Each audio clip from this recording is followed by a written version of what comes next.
হে everyone, আসসালামু আলাইকুম। স্মৃতিস cooking রুমে আপনাদের সবাইকে আবারও ওয়েলকাম। আজকে আপনাদের সাথে শেয়ার করব নারিকেলি দেশি পাতিহাঁসের ভুনা রেসিপিটি। চলুন তাহলে কথা না বাড়িয়ে মূল রেসিপিতে চলে যাই।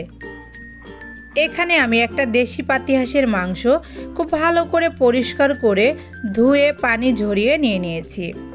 চুলায় একটা কড়াই বসিয়ে তাতে হাফ কাপ তেল দিয়ে দিচ্ছি। 2-3টা তেজপাতা এভাবে ছিঁড়ে দিয়েছি। 5-6টা এলাচ দিয়ে দিচ্ছি কিছুটা মুখ ফাটিয়ে এবং 5-6টা দারুচিনির টুকরা দিয়ে দিচ্ছি। তেলটা ভালো মতো গরম হয়ে আসলে একটা স্পুন দিয়ে নেড়ে দিচ্ছি যাতে খুব ভালো মতো ফ্লেভারটা বের হয়ে আসে। দিয়ে দিচ্ছি 1 কাপ পেঁয়াজ কুচি। পেঁয়াজ কুচিটা দিয়ে একটু নেড়ে চেড়ে কিছুটা ভেজে নিচ্ছি। এবার দিয়ে দিচ্ছি 1 টেবিল চামচ আদা বাটা, 1.5 টেবিল চামচ জিরা বাটা ও 1.5 টেবিল চামচ রসুন বাটা। পেঁয়াজটা যাতে পুড়ে না যায় এজন্য একটু নেড়ে চেড়ে মিশিয়ে দিচ্ছি। এবার দিয়ে দিচ্ছি হাফ চা চামচ দারুচিনির গুঁড়া, হাফ চা চামচ ধনিয়া গুঁড়া, 1/4 চা চামচ এলাচের গুঁড়া, 1 চা চামচ হলুদের গুঁড়া, 1 চা চামচ লাল মরিচের গুঁড়া, হাফ চা চামচ কাশ্মীরি লাল মরিচের গুঁড়া ও স্বাদ মতো লবণ। সব কিছু দেওয়া হয়ে গেলে খুব ভালো করে নেড়ে চেড়ে আমি এই মশলাটা কষিয়ে নিব। মশলাটা আমি খুব ভালো মতো কষিয়ে নিয়েছি। এবার আমি ধুয়ে রাখা হাঁসের মাংসটা এখানে দিয়ে দিচ্ছি।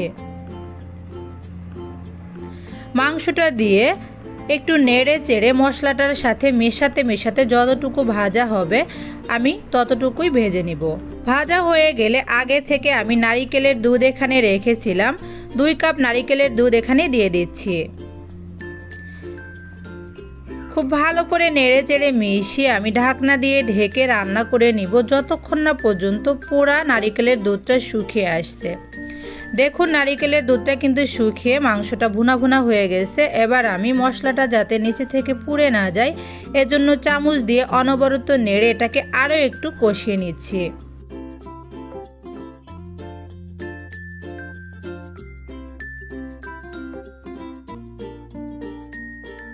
কষাতে যখন এভাবে নারিকেলের তেলটা উপরে উঠে আসবে তখন আমি এটার মধ্যে পানি দিয়ে দিব।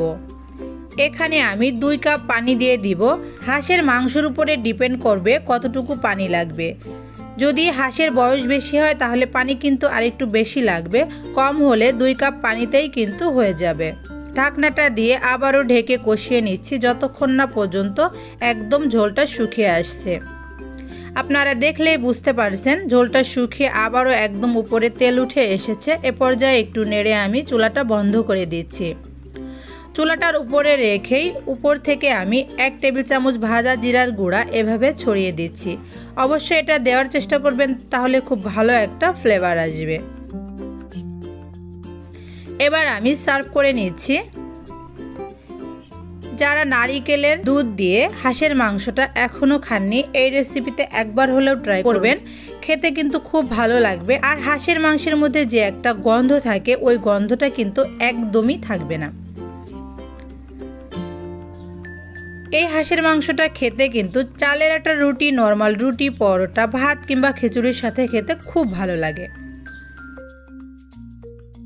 যারা কষ্ট করে আমার ভিডিওটি আমার সাথে থেকে দেখেছেন তাদেরকে অসংখ্য ধন্যবাদ। যারা এখন আমার চ্যানেলটিকে সাবস্ক্রাইব করেননি প্লিজ আমার চ্যানেলটিকে সাবস্ক্রাইব করবেন এবং পাশে থাকা বেল বাটনটিতে ক্লিক করে রাখবেন যাতে সহজ রেসিপিগুলো আপনাদের কাছে খুব সহজেই পৌঁছে যায়।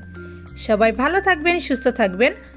আমার এবং আমার ফ্যামিলির সকলের জন্য দোয়া করবেন। আল্লাহ হাফেজ।